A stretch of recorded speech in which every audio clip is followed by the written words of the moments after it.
Hi friends, അസ്സലാമു അലൈക്കും. എല്ലാവർക്കും സുഖമാണെന്ന് വിചാരിക്കുന്നു. ഇന്നുണ്ടാക്കുന്നത് ചെമ്മീൻ റോസ്റ്റാണ്.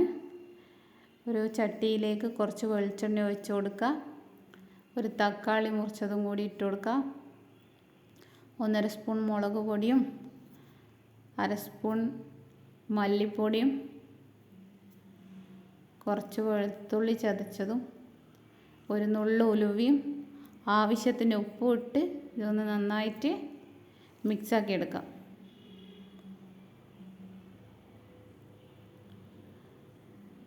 ഇനി ഇതിലേക്ക് എടുത്തു വെച്ച ചെമ്മീൻ ഇട്ട് കൊടുക്കുക. ചെമ്മീൻ ഇട്ടിട്ട് നല്ലോണം മിക്സാക്കി എടുക്കണം. ചെമ്മീൻ മസാല പിടിക്കാൻ വേണ്ടിയിട്ടാണ്. ഇനി ഇത് വേവിക്കാൻ വേണ്ടി അടുപ്പത്തേക്ക് വെച്ചിട്ട് മൂടി വെക്കാം.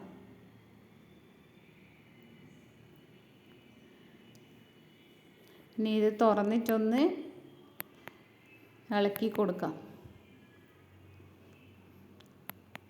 ചെമ്മീൻ നന്നായി വെന്ത് വന്നിട്ടുണ്ട്. ചെമ്മീൻ റോസ്റ്റ് റെഡി ആയിട്ടുണ്ട്.